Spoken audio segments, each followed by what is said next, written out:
Welcome back to another edition of Slam Talk Sports. I am Darcy Slam Duncan. It is a Wednesday evening here in Melbourne, Victoria, Australia. Not the usual Friday because I've been a little bit busy with some EDFL work. It's been a bloody great time as well over the Essendon District Football League. But today we're talking AFL SuperCoach here at Slam Talk Sports, and we're talking to my great friend Jack, who is ranked very highly on my data, higher than any of my friends have ever been in their life, if you can believe that. I'm going to ring him up in just a second, but before I do that, you know where to find me. It is Slam Talk Sports on Instagram, on TikTok, on X, on YouTube, on Spotify, and Apple Podcasts.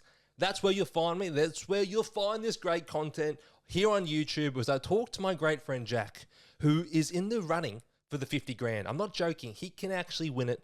I better give him a call right now. Doesn't know who's on the show. Hello? Hello, mate. I'm good, mate. Is this Jack Fenner, the man that's in the running for the 50 grand in AFL SuperCoach? Yeah. Jeez, I don't know about that. I dropped 35 places this week because Naz had a torn calf and decided to fly to Northern Territory, so I thought he'd play. And now he's out for 3 weeks. I thought he was managed. He's being managed for another month. Yeah, it's a disgrace. It's a disgrace. But he's not the only one. The entire bloody AFL injury list, they're all lying. Who else is lying? I know the Saints are. Geelong, wasn't the other day Essendon had medium, short and long term? Yes, medium, short and long term. It's become the new normal. Very similar to the NBA, and that they just say, oh, he's out for whatever. They don't give you a timeline. Maybe that's why I don't rank 91st, because I don't own a single Dons player. Well, that would usually help.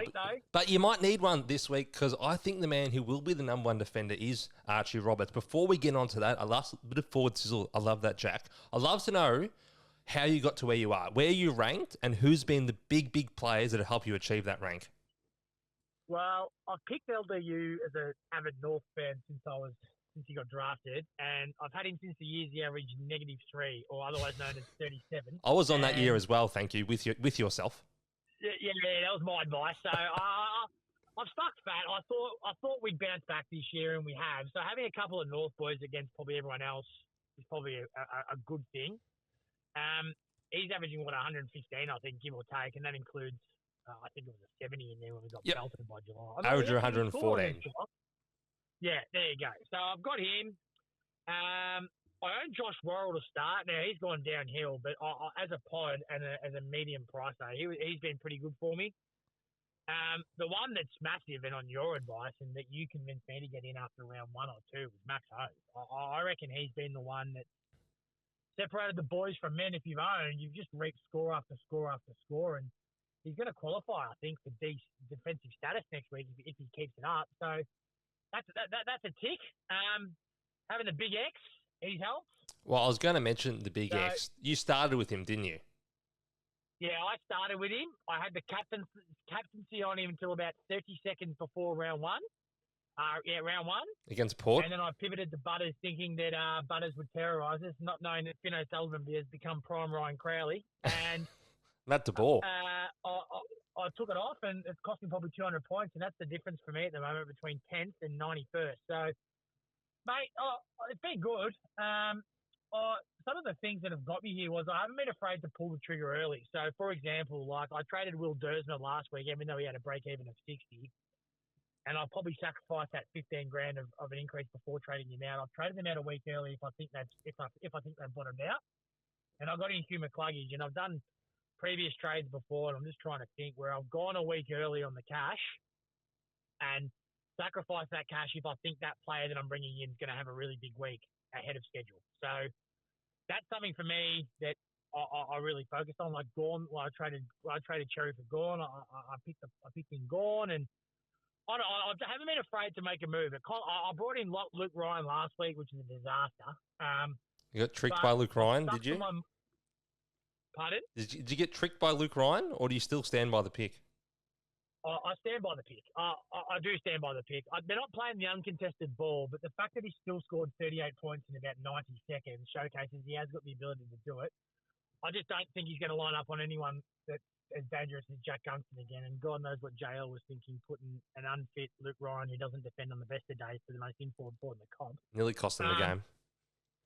Yeah, nearly. Probably should have in reality. But my biggest thing is I'm not afraid to trade early and be aggressive and sacrifice that little bit of money at the end in order to get the right player in. And I'd say it's quite nine times out of 10, I've done it right. Like I've got some things wrong. Like I had Lizard Blakey, I got him out after round 1. I didn't like the role, and I've got that wrong. But where I've got the rookies is I've nailed every rookie, and then I've flipped them to primos at exactly the right time 9 times out of 10. It's become a trading game, hasn't it, Supercoach? It's about making the trades at exact right time, hasn't it? You've got 40 trades. So I've got 19 left after I used 2 this week. And I've only got 5 on-field rookies to upgrade. And that's dependent on cash flow as well. So I'm pretty comfortable with where I'm at. I'm just having a think. Like, Lockie Neal's been a good pick for me. Yeah, I was looking at your team at the moment. Neal's been excellent for you. Well, Neal for me is, I know the whole stuff that went down with Jules, and they're lucky enough they don't play any games on Hamilton Island. But he has just gone back to his ball-winning best. And no McCluggage, Dunkley's dropped off. Like, Will Ashcroft probably hasn't been as dynamic as we thought he would. He's more a September player, but the points have to go somewhere when you're a top 4 side, don't they? And Absolutely. I just think he's been the one. He's been the one to accumulate them. No, he has been. He's just got to his absolute best. Feel like he's had the best preseason he had for a while. Not definitely the worst off season, but maybe the best preseason. And their team is such a well-oiled machine that he's never going to get attention, like too much attention. He's playing with some other superstars. If you want to look forward to your rank at the moment is 91. Look at the players that people are bringing in this week. We know Nasiah is out. That's a big issue for, I think, 40% of super coaches. What would be the rankings of your trade-ins? So who do you need to replace Nasiah with? Well, I'm in a dilemma at the moment. So before I do the trades, I've got about 20 grand overflow. So I'm going to trade at this stage in Liam Henry for Archie Day-Wicks or ADW. He actually served me a good purpose. He gave me a 65 coverage. So it's going to be a sad day to see him go. But after scoring 30 on the weekend, I'm going to bring in Liam Henry. And the reason for that is I'm going to bring him in to cover for the bye rounds because he's got the last bye. And he's going to play a role with Nasiah, I think, with maybe a bit more upside, maybe a 60 to a 70, but it covers me for all the buys. And in the dilemma, as you said, referring back to your point about Nas, is do I go and get Archie Roberts, who I think is the clear D1 right now in form, you would say, or do I pocket the 85K and go with Ash, which allows me a much easier path to upgrade to who I want next week when I downgrade one of my rookies and upgrade, say, a Kitty Coleman or Tom Blamires, who's obviously maxed out, but I'm going to play as a D6 this week unless Todd Marshall plays and I'll cover him. But if I get Ash against West Coast, he might match Roberts this week, if not maybe score a little bit better, and I could pocket that 90K. So it's a toss-up between those two at the moment. I'm not going to go Whitfield. I think Roberts is better than Whitfield at the price. I think Roberts has got the easier draw for the next 3 weeks as well. Both have a favourable buy for me. I just think if you're going to get Ash at 512K after having a 45-point fourth quarter in the end when he went to half-back and won the game off his own boot against the Dons, you'd say. Sorry, Slam, but he did. Didn't watch it. And it was too busy with the EDFL. Big game down Hillside. That's right. Hillside 9 to 5, wasn't it? Big day. Go the Sharks. Akintola. Yep. Put it down both straight. Anyway, both teams got rolled. Move on. So I think I'm going to go Ash. At this stage, Ash is in. As I stand right now, Ash is in. At 512, if you had to offer me Lockie Ash at round 1 at 512, I would have bit your hand off. So I just think now's the time to get on. He's going to have a favourable draw. He's got the best buy of the lot. He's got West Coast coming up. It's a 140, you'd say. And then he's got Melbourne and Saints. I know Brisbane are in there is a bit tricky. Melbourne and Saints. And then the run home when you're really making your run in cash leagues or rank, got West Coast again in the prelim final week. So for me, for those guys playing cash out there, if you are weighing it up, I think 90K or 80K and Ash is better at this stage than Roberts. And what happens if Essendon pull a Carlton and sack Brad Scott if you lose to Richmond or West Coast and the role changes? Now, I know you can't go on what ifs, but nothing's going to change with Ash. Yes, he got moved into the midfield, but he's shown he can score midfield and halfback. So right now, it's Ash. I'll probably answer my own question at length, so apologies that it's taken 5 minutes to get there. But I reckon Lockie Ash at this stage. I have to agree with you. Even as a Lockie Ash owner, I still think he represents tremendous value at 512,000. The role's changed the last 2 or 3 weeks, but as we saw against Essendon, he can score so quickly when he plays behind the football. If it's like a scenario where he's mid for 3 quarters, then plays more of a defensive mid or an interceptor in the last quarter, then that's fine. I just do worry, though, as a midfielder against better midfields, does he get enough like contested possessions? Does he get enough like scoring chains? Because I haven't seen him be influential forward of centre. That's the only thing.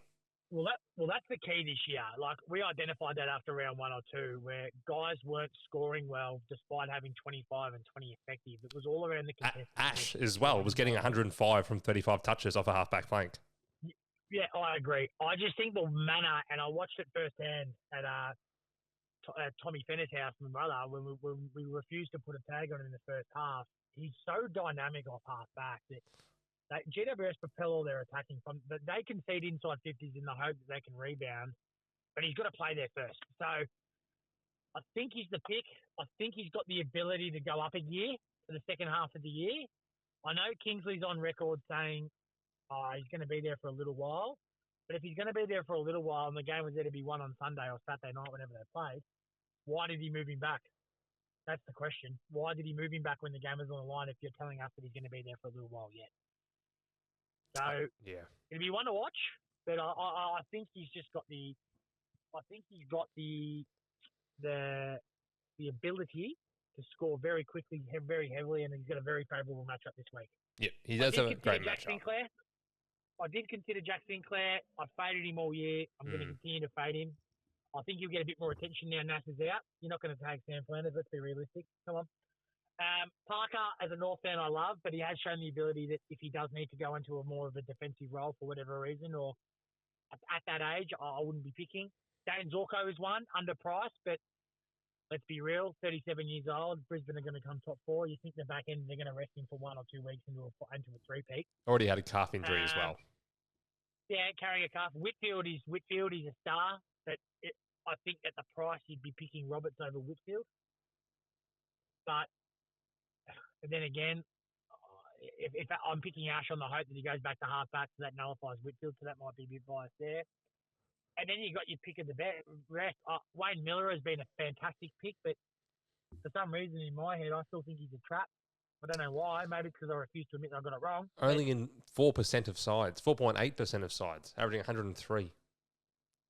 Yeah, mate, he's been incredible. I think he's only got 1 game or 2 games below 100, and they were around 1 and 2, weren't they, from memory? So it was funny how he started 142 in round 1, then a 60 and a 57. Then he went 125, 110, 118, 70, 122, 127. So really... You would have jumped off after round 2, wouldn't you? You would have jumped off and thought, shit. I think a lot of people might have done that. Well, his percentage didn't really change, maybe 0.5%, but he still lowly owned today at 5%. I just can't pick him over Lockie Ash for 9K difference. You got 2 years of history.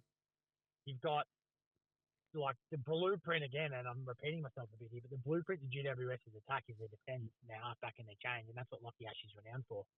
And as I said, he's got to play there, but I just think at the price, you're not going to pick Milera at 9K cheaper than Ash, are you? You're not. You've seen what Lockie Ash can do. He averaged, 110-ish last year. Wayne Milera has never gotten near that. He's never had a premium season. So, I know, we have to go off some history there. The one that intrigues me, Darcy, is Jordan Clark. But he has been up and down like the fuel prices at the Bowser at Pascagoula Road. I don't think he ever reached the peaks of those fuel prices because Clark is only averaging 96 on the season. But geez, the peaks are nice. 130 we dropped a couple of those.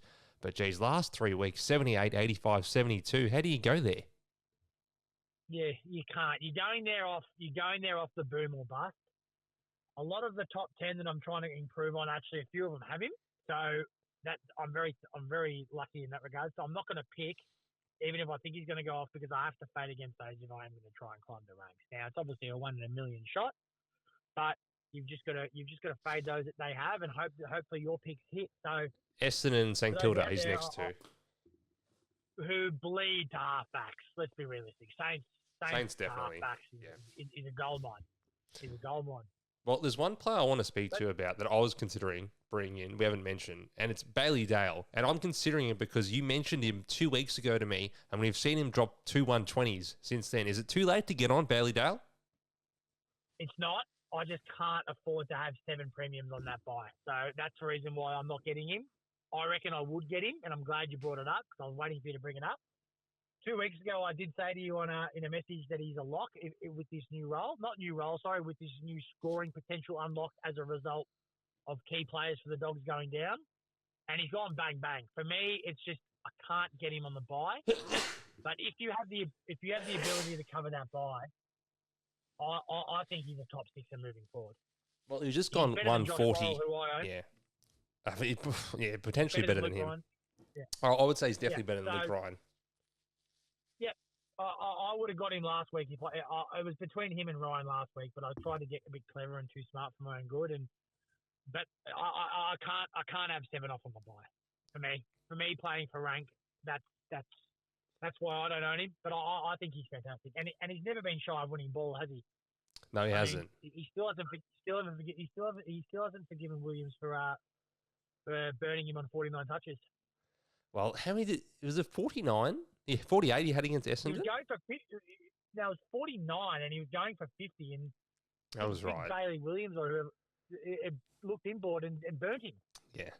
I forget which time Essendon got destroyed by the Dogs. It's happened about 100 times in my life, unfortunately. But Bailey Dale, next 3 games, Marvel. His scores at Marvel this year, 79 against the Giants, round 1. But since then, 102 against Essendon, 113 against Sydney, 141 against Freo. Next 3 are all at Marvel. And then he goes, he doesn't leave Victoria. He doesn't leave Melbourne at least. The next 6 weeks. Doesn't leave Melbourne till round 17 against Sydney, and then he comes back to Marvel against West Coast. So he's got 8 of his next 9 in Melbourne, and of those, he's got Collingwood, Hawthorn, who are not going to put any attention in him. Let's be realistic. Carlton on a coaching change will be fine. And West Coast, and Saints, they bleed points. So I think it's a fantastic pick. I just can't get him. Yeah. I hope he gets 100 for your sake, mate, but no more. It's more just buy-related, which is a lot of people, because a lot of people have a bond, or they have, are they doggies? Are the round, which buy are they? Last buy, aren't they? The doggies, they're 16, yeah. The end. Yeah. So people just have a lot of issues on that buy. So it's hard to pick up another premium in Dale. I might not get him, but I do think at his price is a good value selection. So if we were to make a tier, just quickly, is Roberts our D1 for the year from here or no? I reckon he is. Providing there's no coach change, but you probably can't go off a projection. Yeah. I think he is. Unless Max Holmes gets defensive status. Well, that's the one. We're going off the defenders right now. If we're going off the defenders right now, I'd be having Archie 1, Whitfield, Sinclair 2, 3, whichever way you want it. I reckon Lockie Ash is going to be top 6 if he plays the halfback role. And this is where it gets interesting. Do you think Luke Parker's going to keep it up? I mean, I wouldn't be trading him in at this price, but he's got 108 average over a 9-week period. I don't think I could trade Luke Parker in at his age, but he's probably going to be still around the top 10 because we've seen how well North halfbacks have scored over the last 10 years, let alone under Clarkson's reign. So it's hard for me to just say there won't be a good North halfback, and he's the best one at the moment, even though Caleb Daniel also is averaging mid-90s. Yeah, but Parker has the ability to intercept, and Parker's the one. They're trying to get Caleb Daniel up the field more and stop taking kick-outs and whatnot. So I like it, and I think Bailey Dale rounds out your top 6, especially with his next 8 weeks. So then how can you avoid a guy that was top 10 last year? He averaged 104 and had a really career year. He broke his wrist in a prelim SuperCoach final week, which probably downed his scores a bit. In the grand final. It was a grand final. Yes, against Freo. He gutted it out to win people premierships like myself with a broken wrist. He's a great player. Correct. I agree. Totally agree. So I would have that. And then you've got a bunch of group of guys that you'd be picking based off fixture flexibility moving forward, wouldn't you? Well, that's the thing. So I would say Roberts, Holmes if he gets it, Sinclair, Whitfield, maybe Ash are probably in a tier above. And then there's probably no real priority, is there, in terms of getting the defender? You'd base it off price and fixture. Well, I think those that don't own Nas, well, everyone's not going to own Nas now, but you're probably going to trade in Nas coming home after the bye, aren't you? Yeah, First game after the bye is the Dons. First game after the bye is the Dons, and he plays Carlton Richmond in a semi-final and prelim week. Is Nas a must, or is just that if you have trades, you can get him? Because he's probably not going to be that relevant to us until after his bye, because you're not going to get him before that terrible bye, are you? No, you're not. You're going to wait. He's going to miss minimum 3 weeks. Let's call it 4. Let's say he misses another 4 weeks. Won't our teams be done? You want to see him your team will be done, but I mean, you always want to try and get someone of quality in if you can afford it. Yeah, an interesting one with Nas, because I don't feel like he's been not saying he's a bad pick, but he wasn't uber primo the way he scored. Yeah. Oh, no, I agree. I've had him from the start. I had Sinclair until about 6 hours before the full thing, and I overthought it and went and picked Nas, and these little things have cost me probably rags. So I've got a few things wrong, as I said. You had Oliver as well. You actually picked the lights out. I was hoping I'd get away with this, but Oliver's great. You picked the two best players in Sydney. I picked Blakey and Oliver, and I got rid of him. I'm just saying, you kicked 100 in the preseason. You shot the lights out. Yeah, I agree. I've got a few wrong. I overthought it, and now I'm overthinking. I'm spending hours on it, but I'm still trying to stick to my formula. My formula is option 1A is always your best. You have a look around for everything else, but I'm thinking option 1A is your best. And if you really believe that the player you're trading in is the right player, it'll work out. And if you need to sacrifice a little bit of cash from a guy that isn't guaranteed to score that 50 anyway, to get the player of choosing at that premium score, you go and do it. I agree. And that for me, as I said, has worked out 9 out of 10 times. You go if you get it wrong, of course you're going to get it wrong. Of course. I mean, what do you reckon the success rate on your trades are this year? Do you reckon you're batting at 75%? You probably made a couple of errors? I reckon I'll be 8 out of 10. 8 out of 10. If I'm doing, of my 20 trades, I reckon I've hit 16 or 17 of them. And a lot of people aren't in that scenario. They've actually busted a lot of trades, and it's put them in a bad position. So hitting on your trades and doing it at the exactly right time has helped put you in the position you're in. We went through the defenders. I think the midfielders might be a little bit easier. We all know that there's a tier that stands above, and that is Bont and Butters. Would you agree? Absolutely agree. I think they are. And if this is Bont on one leg, geez, God help if he gets fit for the back end of the year. Exactly. Averaging a 3-round average 138. He just dropped a big 160 on Port Adelaide. Here's a player that averages more than both of them, but he's missed 2 games, so I don't know what to do with him. Isaac Heaney averaging 127. The boy of Bondi. Averaging 127, Heaney. But how many have you got under 110? Like, this is the thing. He's had some huge spike games. So, for me, if you've got Butters and Bont to do your heavy lifting, do you want to get a guy that averages 125 that might drop a 90 but a 190? Or because you've got those 2 guys that can get you 130 to 150s when they boom, do you want a guy that just wants you 120s? Like, do you want a Merritt or do you want a Bailey Smith, who still have the capacity to score big, but their baseline is a hell of a lot better than Heaney?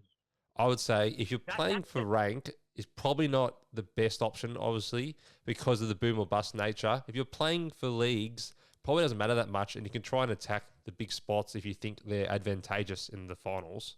And I think Swans have the softest run home of any big team. That's all. I just don't think you can fork out $650K for Heaney. I wouldn't be either. No. You've missed his 160 and his 196. I hesitate forking out big money for anyone after they've played West Coast or after they've played Richmond. You want it before. You need to get those scores. You're chasing. You can't go and get that score, can you? Once that score's gone, it's gone. It's not coming back. So the chances are that he gets that score again are not great. It's like when I used to go to the roulette tables as an 18-year-old and I'd walk past and go, I wish I had put it on 30. So then I put it on 30. It's just not going to happen, mate. It's not going to happen. You weren't bad at the roulette, I might add, though. A couple of times your number did come up. Roulette, mate. 5. Tommy Fenn's birthday. Just play the birthdays, mate. But Play the birthday. I think the one that I question is, can you own Smith and Holmes? I think it's fine. I think it's fine, but I would probably wait another week or two on Smith. I was actually looking at it this afternoon. I can afford Bailey Smith, and that could be my big upgrade this week. But for some reason, I'm like, oh, I've got Holmes. I'm waiting to see if he gets defensive status. Do I need to wait another week on Smith? Like, for some reason, I don't really love it. And also, I looked at the fixture. Next week, they play the Swans. So is Bailey Smith going to get tagged by James Jordan? So that's probably put me off it. Yeah, that's what's put me off it. Luke Davies Jr. just took him to the cleaners, mate. Don't forget it. Different players, but yes, I know. I just don't want to be buying into a matchup with James Jordan. What concerns me about Smith is his numbers to find the ball are better than most, if not the best. But when he's getting tagged for a non-efficient player by foot and he's going to have a guy on him straight up his ass, is that efficiency going to be affected even more, and that's going to result in turnovers? So against the Sydney, he's not going to score as well. He might have his 25-30 still, but he might get a 95. Yeah.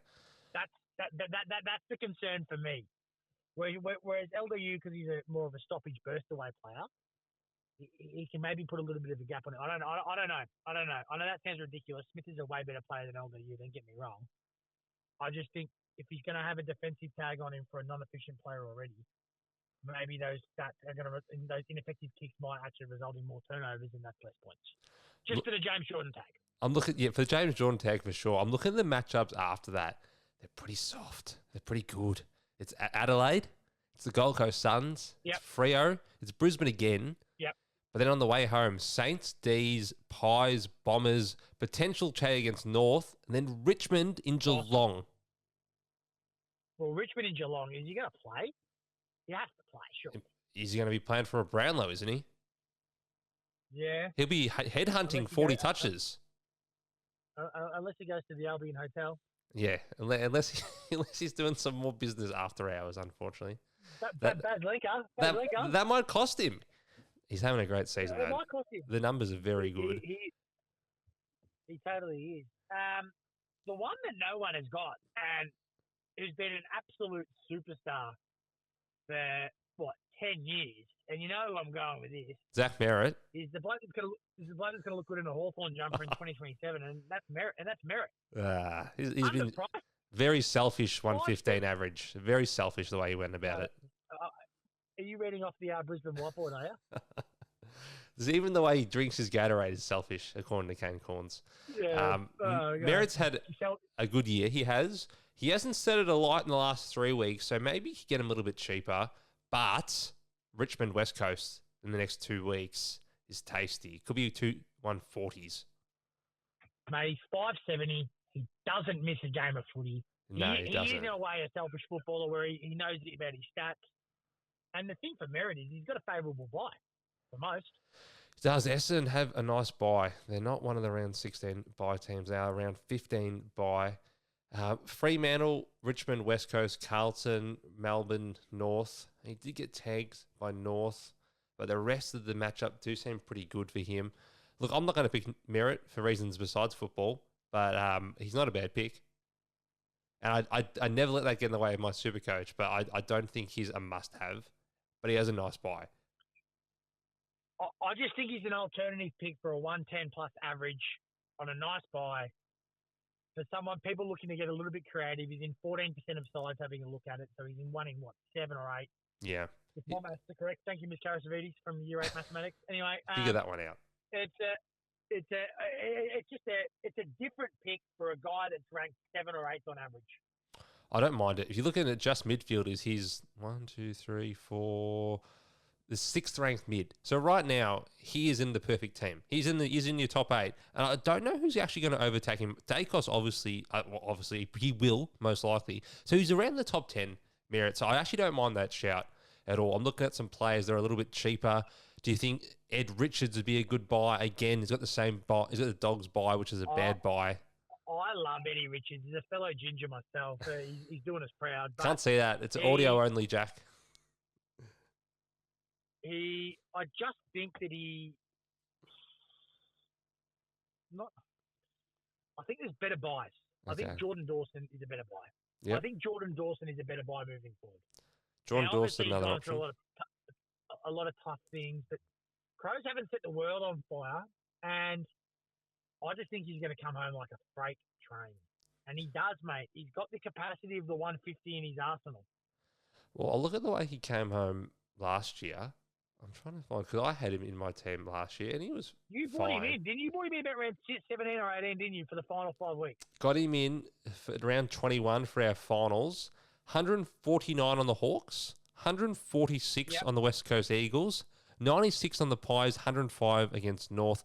Didn't go berserk in the prelim and the granny, but he by sure put me in a lot of prelims with his performances in the first 2 weeks. Good player to own. Yeah. Very good player to own. He didn't put up a disgraceful score either. He didn't put up a disgraceful score, and he put up the big bomber to get you in there. He did, and he's not going to blow you away with 25, 30 touches really ever. It's interceptability, it's the cleanliness of his possession, and it's impact. Every time he touches the ball, good things happen. So Dawson's not a hard player to watch. He's a good pickup. Adelaide don't have a terrible bye, but they have the first bye, so you're not getting that much bang for buck if he doesn't destroy North. That's the issue. Yep. I've got two for you, Slammer, and we're thinking a bit left of field here, but these are for people that maybe are looking for that cheaper buy that might be a top 8 to a top 10 guy from here on in, not for the season, but from here on in. Don't mention the captain of the Gold Coast Suns. Do not mention him. No, we'll not be doing it because he was out for 2 weeks with appendicitis and came back within 9 days and single-handedly fucked your season. Yep, and he's got 145. 70s and 80s. Just got 145. We're not discussing Noah Anderson. No, he's bad. It's like Voldemort. Do not say the word. Don't do it again. Not talking him. Finn Callahan, who I faded last week because I was $3,000 short, and Hugh McCluggage, who I brought in instead. I think those are the players a lot of people are considering this week. So Hugh McCluggage for me is and not, if I had the money, I still would have picked him. I know I said I was $3,000 short, but I still would have picked him. 117 average. As a fellow Lockie Neal owner as well, I'm not worried about that Neal drop because I already own him, so I can't change that. Got to pick the guy that I think is going to average. He averaged 117 last year. His baseline's probably 104, 105. I don't expect him to get to 117 average because I just think it's too high an ask coming off a calf from this year. But I do think a 110. He's coming and giving me a 111. So I think McCluggage is a good play. I think he plays the gabba well. His time on ground is slowly spiking up and up and up. And he's still scoring the 100s and the 110s on 75, 74, 78% game time, which for me is a big tick. And at 474, I mean, he's dropped 180K from last year. So you're getting an absolute bottom baseline. You've seen it 2 weeks in a row now where he's gone 99 against the Dons on 74% game time. And he's gone 111 on the Blues, who he wouldn't have scored a point in the last 10 minutes because they kicked 9 goals to nothing. I'm looking at him now. 474,000. Favourable buy. Round 15. Yep, same as Callahan. He's going to get the Ocean Mullen tag this week. That's the question. $1 million question. Well, he got it 2 times in the finals last year. First time he got held to about 9 touches and about 50 SuperCoach points. And the granny, he had 27 touches and kicked 4 goals, didn't he? I feel like a lot of that was when the game was over, though. I know he might have stat padded. His 2 games last year against the Cats in regular season were 131 and 136. Yep. So that's a huge tick. One of them was in Geelong as well. So he's a good pick. Which is a 20% tax. So he really scored 160. I'm tempted to get him despite that. Yeah. I think Mullen goes to him. I do. But are you going to let Lockie Neal go and have his 35 touches and end you from the clearance? I don't know. Well, my concern... Mark O'Connor goes to Neal, and then do they run the double tag? Which they are renowned for, Geelong. They are. They play anti-football. They're the Arsenal of the AFL. Yeah. I hope Gallucci's not listening to that one. He's trying to tell me that... Geelong are good, though. The Premier League... Yeah, I know, Gallucci, the Dane Zorko of Strathmore. We're not discussing that one. Strathmore are airborne, to be fair. But with McCluggage, though, they play Geelong in round 10 and in round 17 and in round 16 they play the Swans. So I'll just think in the next 7 weeks, that's 3 tags that I can see. I know they play Gold Coast and Richmond in there, which are very favourable matchups, but I don't know if he's going to get away from us in price, will he, in the next 6 weeks? I don't know if he's going to get on Price, but I'm not worried about Price. I know others out there might be, but I'm going on the belief that I think he's the best player. But you're picking him for Price, though. Well, I picked him last week because I thought he'd score well against Carlton, and he gave me a 111. So well, that's a tick for that price for sure. But if he was 550, you wouldn't pick him. You're picking him because he's 470. No, you wouldn't. But do you think he's going to be a top 10 guy moving forward from here on in? I think he is. I feel like he's on the fringe. I feel like he can be. And at 474, it has some merit when it's that price. So that's one for me. And Finn Callahan, dynamite player. I just think McCluggage is better. I mean, GWS's draw is more favourable. Let's be realistic there. He does play a very depleted and gutless West Coast this week. Sorry for those West Coast listeners. But then they play each other. So we'll really know. It's Brisbane versus Gold Coast versus GWS, sorry. Is that GWS too? But once again, Finn Callahan's going to get the Mullen tag in round 18. He will. He potentially gets the James Jordan tag in round 20. 20, that's what I'm saying. But he does play the Eagles at home, where GWS will probably be playing for some sort of seeding or a final spot. You'd think. And eventually, probably not finals, but more so in a 9th or 10th seeding. Yeah. It's at home. I'm looking at his last 4 weeks. Obviously, West Coast this week. If you trade in Callahan, you kind of need a chop-up job, don't you? You need a 140 to really get that sugar hit. You do. If you get the 135, you're shaking hands with yourself in the mirror and going, you are the man, and well done. So, but if you get a 105, you're concerned going to Brisbane if Hugh McCluggage does score well this week and doesn't get the Ocean Mullen tag. And I don't know, it's much of a muchness. I mean, it's 25, it's what, 15K difference, I believe, or something like that. Yeah. I'm gonna pick the guy that averaged 118 last year, and I already have. And I think he's shown that he's getting very close back to that best. If you owned one of them, would you be comfortable owning both of them? Do you think they can give enough production to be your M7A? No. You've got to pick one or the other, and you're going to hope the other one does a soft issue. Because you kind of expect one of your midfielders to not be top echelon, because you might own like a Sam Walsh or even someone like a Jack Steele that might not be the top 6 to 8 guy. You kind of need to probably slide them to your M7, M8, and you're going to have a Callahan or a McCluggage. You probably can't have a third guy. It just makes you a little bit too weak. I don't think many guys in the top 100 are going to be having McCluggage and Callahan as their M7, 8, are they? Probably not. I have to have a look at their teams. I'm assuming they've put all their money in their rucks.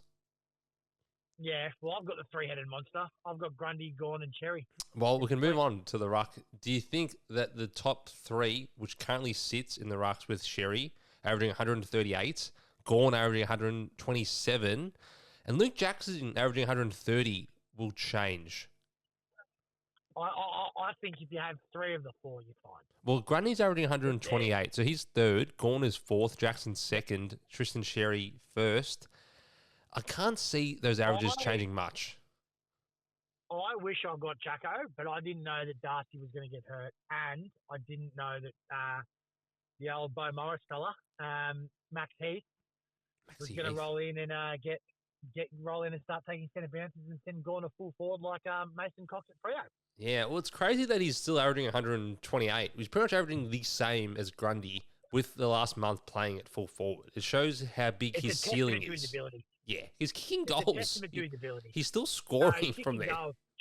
Dude, he's kicking snaps around the corner. Well, explain to me how Josh Shackey, who currently leads the Eastern Football League with 31 goals, was picked ahead of Brodie Grundy just in general. Couldn't Max Gawn play forward? Grundy played ruck? How did they stuff that up? Yeah, Goodwin, Simon Goodwin. Well, I mean, he might be the new coach of Carlton at this rate. It's from the same bloke. It's from the same club that hired a CEO, then sacked the CEO because they couldn't get the Caulfield race job correctly. Isn't that right, or something like that? So we're not going to go into. I don't go into that. That's more Jackie Epstein reporting. That's tabloids. Paul Guerra and Melbourne Football Club wouldn't say they had a good 6 months. But no, they wouldn't. Get Stephen King correct, so we will give them that accolade. Yes, and I think if you're owning any of the 3 big 4, mate, you're doing well, and I think you have to own them. I think a lot of people faded rucks at the start of the year, and that's something I didn't do. And I've just picked the guys, and picking the guys that have done the best and in the most dominant position for the most previous years is the formula to success. And I know the stoppage game is less, But like Jackson's kicking goals, Gorn's taking marks, Cherry's obviously just still dominant in the clearance game, and Grundy's getting you 20 to 25 touches and your 10, 15 hit-outs to advantage a game. And Grundy's kicking goals. He is. He's kicked about 5, I think, this year. Which for Grundy is rare. That's something you've never done. So I think you've got to own 3 of the 4. And if you don't, you need to be finding a way to get him in. I mean, Cherry's going to get away from him. He's going to be 700K after this week. Yeah, well, Sherry's break-even is... He's 130 and he plays McAndrew, which I think is 150. I don't think he's going to play McAndrew, if you've seen the training news today. I think Rob's coming back. So I don't know what he's going to score there. He scored 180 on Rob last year, did he not? He ended it. I played you in a semi-final from memory. Prelim. Sorry, Granny. Sorry, that was the Granny. It was a Granny, and I captained him. I was playing footy against the famous Marsland College out of Berlin and walked off the ground and copped a Barrack Hill winner in the Tristan Cherry 180. Well, I did my quad that day, though. You did do your quad that day. I was cruising at that point in time before Sherry decided to pop a 180. Now, the great thing is I own him. So there's one player that we are in solidarity with always. It has been Tristan Sherry, and I will get him in a couple of weeks' time. But I was out at Mickleham watching the EDFL Women's Premier Division prelim final between Abbas and Hillside, looking at my phone, and I've just seen that Sherry's popped a 180 against Richmond, and you've captained him, and I'm thinking, hold on, I'm probably still going to win, but I'm actually sweating for the first time all weekend because my team was legendary last year, but yours might be a little bit better this year, just due to that 3-headed monster in the ruck. Before I let you go, quickly, can we talk about the forwards? Who actually matters in the forward line? Who do we actually need to own? Well, I don't. Track doing a hammy, I favored him. I think the 2 most owned are Track and Sheasel, and the majority will own them after having got Track back. I went down the Toot Miller path to try and get a bit creative, and in all honesty, since Track came back, the discrepancy in Miller and Track hasn't been as bad as I thought, and Miller was actually going okay. Track's just got much higher ceiling, but Miller's just a 90 to 100. We'll look at their 5 rounds. It's close, yeah. The 2 must-owns in the forward half in the forward department in SuperCoach are Track and Sheasel. Yeah. So we're looking at averages. They are 1A and 1B. They are 1A and 1B. Track 121, Sheasel 119. They are a class of their own. Then people are looking at their forward lines. Someone like yourself, they've got a Lombard sitting there in the bottom of their forward line. They've got a Phillip who they're like, I don't want to deal with these scores. Who can you get in your forward line to fix those issues, get them off the field that you think still a decent value? Can I open up with someone and let you talk about him? You've been banging his drum for a month, but we don't have the gumption or the guts to pick him. He plays with Freo. He's 473. Can we get on board with Josh Tracy? He's got the best hands in the cop, mate. And as Matty King's uncle, David King, says on SEN and First Crack Review when he bangs his fist in front of his HP laptop, he says he's got the best hands since Wayne Carey, this bloke. Best hands since the duck. He is so good. And the best thing about Josh Tracy is, and call me a nut of this, if it's a close game and he's on 95 and they're up by 4 points, he goes and sits behind the ball, mate. And all he needs to do is take 1 intercept mark, and that's worth 20 points. It's true. So in every close game that Freo is up, he is putting himself in the position to score the most points in that final 3-minute window of that football game. One key forward every year is in the top 6. I just don't see anyone getting close to him from a key forward perspective. I mean, there's enough data on the board now, isn't there, after 8 or 9 rounds that he's averaging 101. He's not kicking 7 or 8 a week, and he's still scoring 101 to 105. There's no key forward within 10. So, yeah, you bang on. I've wanted to pick him for weeks. I'm too scared to. But I think if you're out there and you're listening and you want to go get a bit creative, I'm not sure on his percentage inside. Darcy, do you know what it is off the top of your head? He's owned by 7,572 sides, which is 4%. Jeez. I mean, those 4% are fist pumping right now, aren't they? 101, mate, he's just so good. Well, think about how good he's had. He's averaging the same, pretty much. He is. I mean, I just think, like, the way Freo play, and they play a bit more of an attacking brand now, and they've got such a fortress, and as soon as that button goes of Wharfy time, the bloke becomes possessed. Wharfy time. You saw it last week. You saw it last week. He ran through three blokes barrel chested, as BT says, and he's handballed the ball to Jai Mitch. He's kicked the left foot snap, and he's ran through about five blokes. He looked like that guy on the bowling alley that says, "How good am I? Who you are, I am." I forgot that guy's name. He is the greatest of all time of delivering a very good spray. But I don't mind Tracy. Yeah. We've seen key forwards in the past. We've seen Danaher do that. We've seen Kerno do that. Now, they didn't obviously translate to being top 3 or 4 forwards, but I do think Tracy's in that mix. Is there anyone else that, like, okay, your value, we can pick you up now, you got a good fixture? Is there anyone that think, oh, I kind of really want you, but it's not a pressing concern? I'm not sure how to rank these guys because they're all just in a group together. Got one for you, Adam. I'm petrified shitless what he's going to do to us this weekend, and that's Isaac Rankin. Isaac Rankin, of course, who just popped out a career-high disposals on his way to 149 SuperCoach points. Do you think he gets attention from Finn O'Sullivan at all? Or Simpkin? We're going to send Foss. I reckon Simpkin's going to go to Wayne Milera, and I reckon Foss is going to go to Jordan Dawson or in some capacity around the stoppage. Don't know if it's going to be a hard tag, but I just don't know if he can. What scares me about Rankin is if he's getting a hard tag, he can go to the forward 50 and just look so dangerous. But the thing for me with Rankin is Rochelle, when Rankin was building, was getting 86% of the CBAs. That's completely flipped now. Rochelle only attended 14%. I think I read somewhere online. I could be wrong. Don't quote me on that number. And all the centre bounces went to Rankin. No, you're wrong. It was 15%. You're way off. Oh, geez. 1%. I've got it in front of me. Rochelle lost all CBAs. That's what I'm saying. So the role is completely flipped, and Rochelle was scoring in that role for the first 6 weeks. So the data is there that whoever is getting that role is scoring well. And I think Rankin's a better footballer than Josh Rochelle. I mean, what's Rankin's price? He'd be mid to high fours? So Rankin had 75% CBAs on the weekend, his highest I think I've ever seen, and he's priced at 463,000. The only thing on him is, does he get the Mullen tag round 13? Probably does. He kept him to 34 SuperCoach points in round 3. Yeah, the issue is he does score well against North, and his score last year against Hawthorn was very strong at 130. So I think his next 2 weeks are favourable. He's going to probably pop a 115 this week on the Roos, maybe a bit more. I think if you're looking for someone a bit undervalued, and the forwards are very sporadic with how they're scoring, I think a Rankin at 463 if he can average 100 from here on in. He's got a 3 round of 111 and a 5 round of 101, so the data is there. I think he's the man to move forward. I mean, him and Zach Bailey are in that same category, and Bailey's a bit more expensive with a worse buy. Yeah, if his role is elevated to this high CBA mid, which Zach Bailey, for as good as he is, he can't get that role at the Brisbane Lions, then he's probably going to be a priority. I hate to trade in people after they've already played Richmond, as I said earlier in the show, but he just showed what he's capable of if he gets that increased midfield time. And the next two, I don't know if North is as big a worry. Hawthorn isn't a great worry, but isn't Tassie. Probably will be a tough game, probably won't be the best conditions. So I'm probably going to stay away just for now. But I understand if you do want to go there. I do understand that.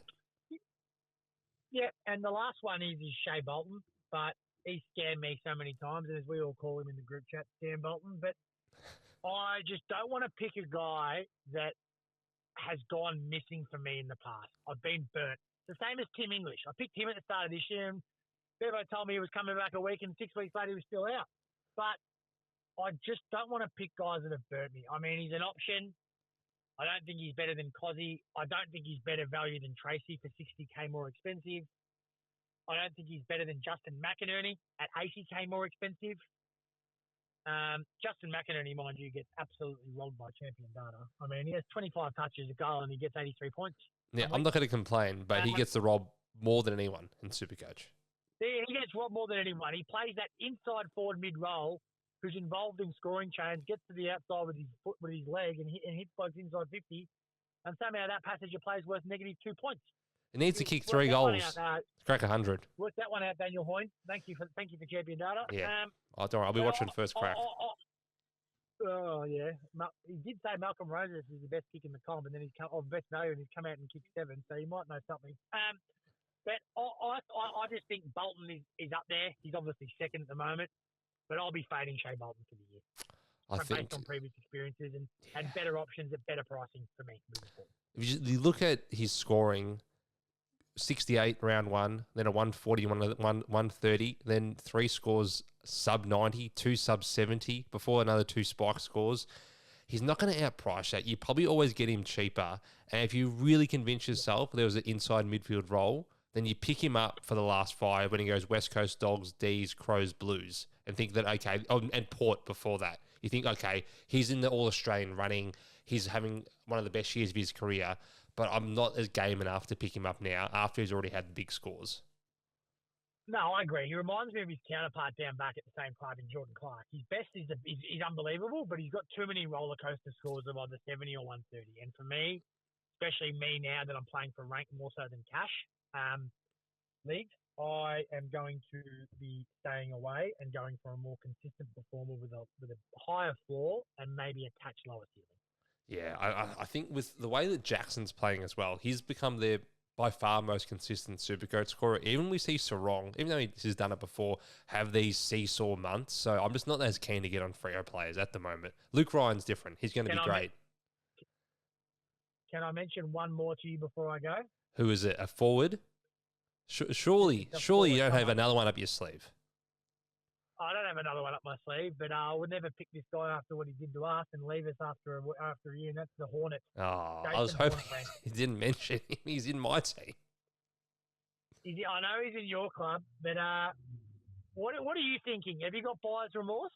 At this stage, knowing I could have got Christian Petrarca, I definitely have buyer's remorse on Jason Horne-Francis. I thought there was going to be 2 chop-up jobs because he just put up 119 and 112 on Hawthorn and Geelong. Do we not consider them 2 of the top 8 teams in the competition? Pretty clearly, yes. Yep. So then I thought if he's going to play the Crows and the Dogs, who are 2 teams that don't play defensive midfielders, who often just back their own brand, both at the Adelaide Oval, he should be getting 2 95 pluses, should he not?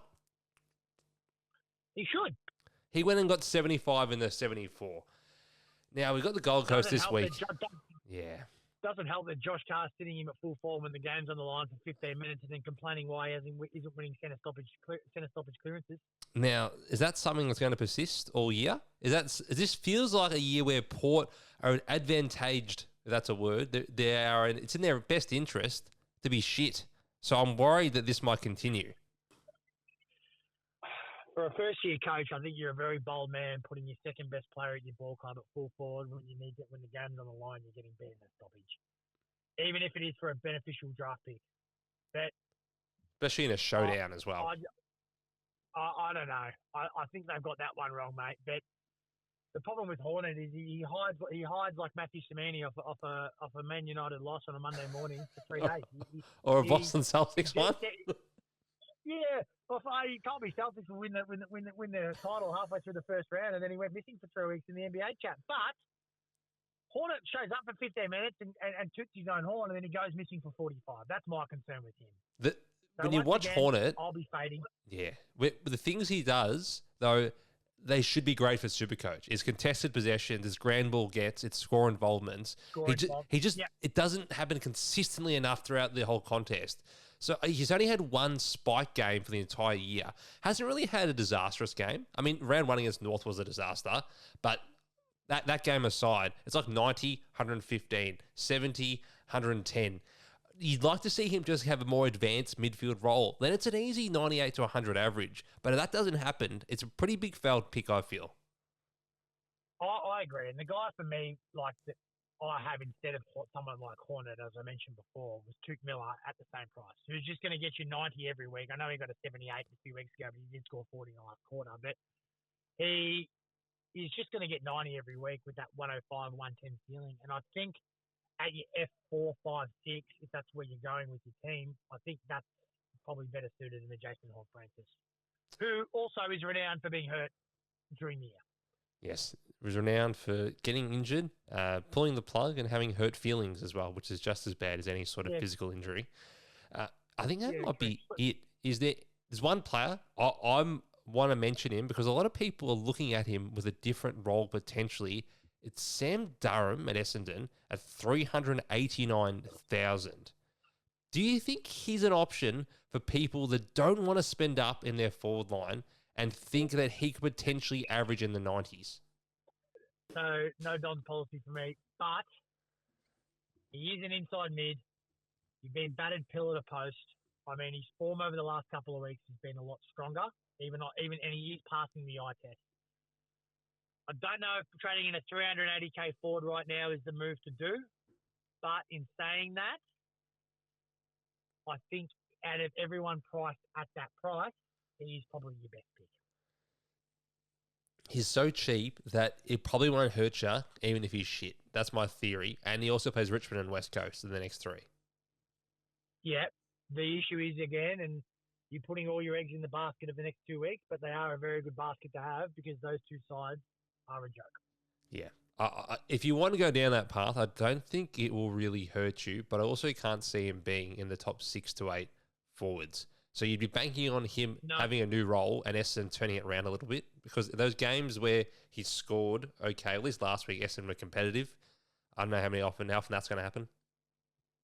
Well, he's got 102, 106 against Brisbane and Ginebra. So the recency bias is there, and I think that he can keep up at 90 to 100, but I just don't know for how long. That's the question. Yeah. But at that price, for those out there that are struggling to get to that full premium, looking to save a bit of cash, it is a risky stepping stone, but it's not a dumb stepping stone.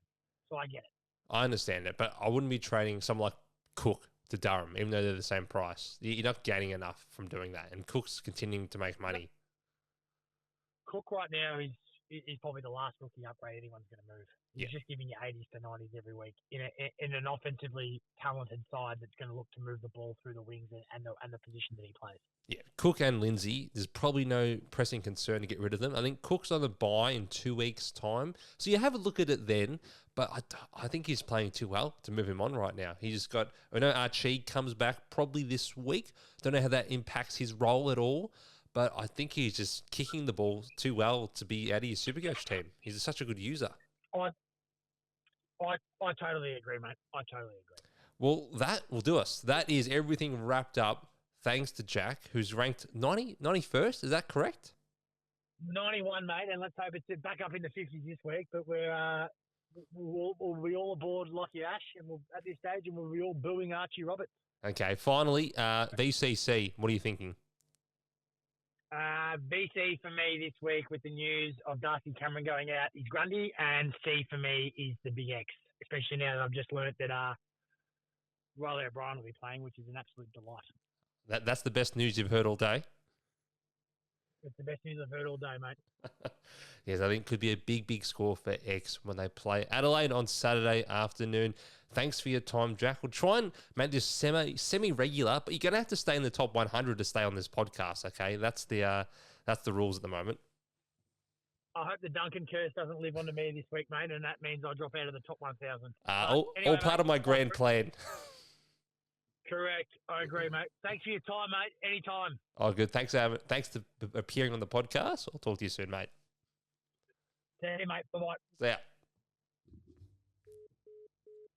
Well, there you have it. Jack telling us all these tricks, all these tips, and all these secrets on how he achieved top 100 in SuperCoach. He's ringing me right now. Doesn't he realize I've got to do a wrap-up here on Slam Talk Sports? Hope you enjoyed that special SuperCoach podcast. I'll see you later in the week. Until then, you know where to find me. Slam Talk Sports on Instagram, on TikTok, on YouTube, on X, on Spotify, on Apple Podcast, and of course, wherever you can find good content. I'll see you later in the week